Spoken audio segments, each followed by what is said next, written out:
অন্যায় তো বাংলাদেশে 1999 জন বাপ মা করেন। বেশিরভাগ বাবা মা এই জায়গায় এসে ভালো মানুষের পরিচয় দিতে পারেন না, মুসলমানের পরিচয় দিতে পারেন না। কিয়ামতের ময়দানে বহু হাজী সাহেব বাবা, বহু গাজী সাহেব বাবা, বহু দাড়িওয়ালা বাবা, বহু তাহাজ্জুদ গুজার বাবা, বহু নেকামলকারী বাবা, বহু দানকারী বাবা, বহু কোরআন তেলাওয়াতকারী বাবা, বহু জিকিরকারী বাবা, বহু নেককার বাবা, বহু মসজিদ প্রতিষ্ঠাকারী বাবা, বহু মাদ্রাসা প্রতিষ্ঠাকারী বাবা, বহু আলেম বাবা আল্লাহর কাছে ধরা পড়ে যাবে এই একটা জায়গাতে যে ছেলেকে সম্পদ দিয়েছেন, সম্পদে মেয়েকে দিয়ে যান নাই, নিজে যে জীবিত থাকতে অন্যায় করে গেছেন, সেটা হলো সম্পদ থেকে মেয়েকে বঞ্চিত করা। মনে করে যে মেয়েকে দিলে লাভ কি, এটা তো পরের বাড়িতে চলে যাবে, ঠিক না?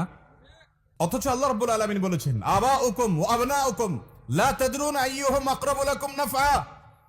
তোমাদের সন্তান, তোমাদের পিতামাতা কে তোমাদের কত বেশি উপকারে আসবে তোমরা জানো না। আল্লাহ তাআলা যে সম্পদে ভাগ দিয়েছেন সেই ভাগ অনুযায়ী সবাইকে দিয়ে দিবে। ফরিদাতুম মিনাল্লাহ, এটা আল্লাহর পক্ষ থেকে নির্ধারণ করা, আল্লাহ নির্ধারণ। আল্লাহ শুরুতে বলেছেন ইউসিকুমুল্লাহ ফি আওলাদিকুম, তোমাদের সন্তানদের ব্যাপারে আল্লাহ ওসিয়ত করছেন। আল্লাহ মালিক হয়ে, সৃষ্টিকর্তা হয়ে অর্ডার করছেন, এটা না বলে আল্লাহ বলছেন ওসিয়ত করছেন, সেটাও অর্ডার। কিন্তু এই শব্দের মাধ্যমে এক ধরনের আবেদন আছে, এর মধ্যে এক ধরনের আবেদন আছে। আল্লাহ ওসিয়ত করছেন সম্পদ বন্টনের ক্ষেত্রে, এটা আল্লাহর নির্ধারণ, খবরদার এটা তুমি এটাকে চেঞ্জ করার ইখতিয়ার তোমার রাখো না। তোমার সম্পদে তোমার ছেলের যদি 1 আনা হক থাকে, মেয়ের 8 আনা আছে। তোমার ছেলের যদি 50 টাকা হক থাকে, মেয়ের 25 টাকা আছে। আপনার ঘরে জন্মগ্রহণ করেছে, সে আপনার সন্তান, তার পাওনা হয়ে গেছে, এটা আপনাকে দিতে হবে। এমনকি সে যদি আপনার কথা না মানে, সে আপনার প্রতি খেয়াল না রাখে, তারপরও তাকে এই হক দিতে হবে। এটা আল্লাহর নির্ধারণ, আপনি এটাকে চেঞ্জ করার কোনো অধিকার রাখেন না। কথা কি বুঝাতে পারছি ভাইরা আমার? আপনার মেয়েকে আল্লাহ তাআলা সম্পদে যে অধিকার দিয়েছেন সেটা দিতে হবে।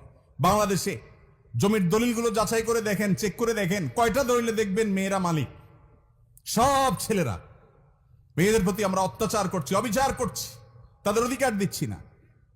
তাদের অধিকার দিতে হবে। বাবারা, বান্দার হক বড় ডেঞ্জারাস, বড় ডেঞ্জারাস।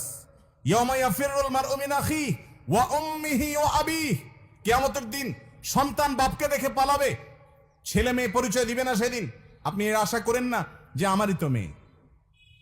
অনেক বাপ মা আছে নিজের এই অবৈধ কর্মটাকে হালাল করার জন্য মেয়েকে ডেকে বলে, বা মা তোমাদেরকে আল্লাহ অনেক দিচ্ছে, এখন তোমরা তো যাই হোক বিয়ে শাদী হয়েছে, খরচ টরচ করছি, এখন এগুলো আমি এদেরকে দিতে চাই, তোমরা কি বলো? তো মেয়েরা শরমে পড়ে, লজ্জায় পড়ে, কি আর বলবে, ঠিক আছে আব্বা আপনি যেটা ভালো মনে করেন।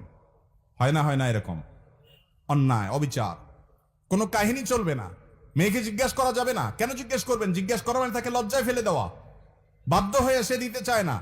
ভাইদের সামনে, সবার সামনে জিজ্ঞাসা করবেন, সে বলবে না আমারটা আমাকে দিতে হবে, তাহলে তো ভাই বলবে বেটা তোমার আর জায়গা নাই। এগুলো অন্যায়। সে তার সম্পদ এখান থেকে নেওয়ার পরেও আজীবন সে ভাইয়ের বিটা আসতে পারবে, তার রাইট।